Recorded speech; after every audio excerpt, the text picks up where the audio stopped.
अब हम देख रहे हैं कि ट्रेड डेफिसिट जिसको बड़ी मुश्किल से पिछले चंद महीनों में कंट्रोल किया हुआ था, ये एकदम पिछले 7 माह में बढ़ा, इस फिस्कल ईयर में बढ़ता जा रहा है। और अगर ये इसी तरह बढ़ता रहा तो हम अपनी एक्सपोर्ट को बढ़ाने का क्या पूरा फायदा हासिल कर सकेंगे? बिल्कुल नहीं कर सकेंगे। देखिए, हमारी एक्सपोर्ट अगर आप समझना चाहें तो इस तरह से समझें कि इम्पोर्ट लेड ग्रोथ के पे हमारी इकोनॉमी चल रही है। हमारी एक्सपोर्ट इम्पोर्ट बेस है, यानी हम बहुत सारी चीजें जो एक्सपोर्ट में यूज करते हैं, इसमें डाइज हैं, केमिकल्स हैं, रॉ मटेरियल है, पॉलिस्टर यार्न है, मेन मेड फाइबर है, ये हम इम्पोर्ट करना पड़ता है एक्सपोर्ट गुड्स बनाने के लिए। यहाँ तक तो बात सही थी, लेकिन इसका हमारी पूरी कोशिश ये होती है कि हमारा एक्सपोर्ट जो है वो ज्यादा हो और हमारी इम्पोर्ट इन कंट्रीज से कम। जो रीजनल ममालिक हैं 10 जिनका नाम दिया, जिसमें इंडिया, बांग्लादेश, चाइना, श्रीलंका, अफगानिस्तान शामिल है, ये हमारे इमीडिएट नेबरिंग कंट्रीज हैं।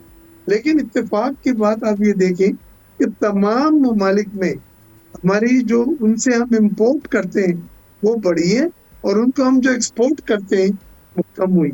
और ये थोड़ी मोटी नहीं है, 40% जो है 7 महीने में बढ़ी है, $6.4 बिलियन, जो गुज़िश्ता 7 महीने में जुलाई से जनवरी $4.5 बिलियन थी। ये इससे होगा क्या? इससे ये होगा कि आपके फॉरेन रिजर्व जो आप स्टेबल कंसोलिडेट कर रहे हैं, जो रिजर्व बढ़ रहे हैं, वो ड्रेन आउट हो जाएंगे।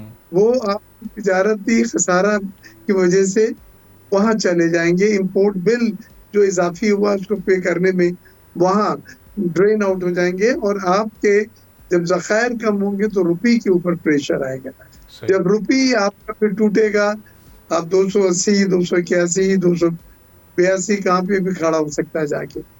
तो इनसे पहला तो ज़हन में ये रख लें कि तिजारती खसारा बढ़ने से रिजर्व कम होंगे, रुपये पे दबाव आएगा, और रुपये जब बढ़ेगा तो इम्पोर्टेड कॉस्ट आपकी बढ़ जाएगी। आपकी हर अशिया की इम्पोर्ट कॉस्ट बढ़ेगी और वो महंगाई का सबब बनेगी, अफरात-ए-ज़र में इजाफा करेगी। ये एक बात।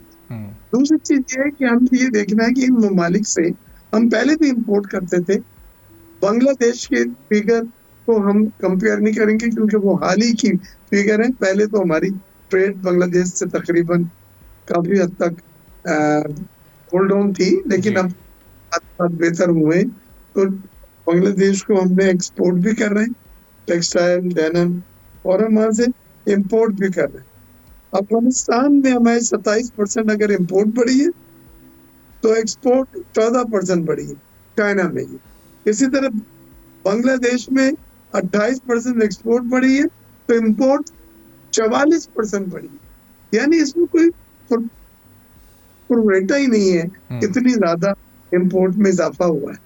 ये चीज मुझे खतर इससे ये नजर आ रहा है, खतरा कि ये रिजर्व को डिप्लीट करेगी और रुपये को, जो आपके डॉलर की टर्म में है, वो रुपये कमजोर होगा, डॉलर स्ट्रांग होगा क्योंकि डॉलर की डिमांड बढ़ जाएगी। तो आमिर साहब ये बताइएगा कि ये इसको कंट्रोल कैसे करें? अभी जब उड़ान पाकिस्तान प्लान में $60 अरब का एक टारगेट रखा गया तो उसमें हमने कोई इंपोर्ट का टारगेट तो सेट ही नहीं किया, हमने एक्सपोर्ट का तो टारगेट सेट कर लिया, लेकिन वो $60 अरब की एक्सपोर्ट तक अगर पहुँचते पहुँचते अपने इंपोर्ट बिल को कोई 88 या 90 या $92 अरब तक ले जाते हैं तो हमारा डेफिसिट तो वहीं पर खड़ा होगा। फिर हमें उस एक्सपोर्ट का तो कोई खातिर ख्वाह फ़ायदा ही नहीं होगा। फिर उस टारगेट पर पहुँचकर हम क्या अचीव कर सकेंगे? आपने बिल्कुल सही बात निकाली है। इससे हमने उन एक्सपोर्ट को अब बढ़ाना है जो इंपोर्ट बेस्ड नहीं है। टेक्सटाइल अगर आप बढ़ा रहे हैं तो आप हर चीज इंपोर्ट कर रहे हैं। कॉटन भी शॉर्टफॉल हो गई अब कॉटन भी हमें इंपोर्ट करनी पड़ रही है। कॉटन की क्रॉप 6-7 मिलियन बेल भी नहीं मिलेगी, जबकि 13 मिलियन बेल थी उससे 2 साल पहले।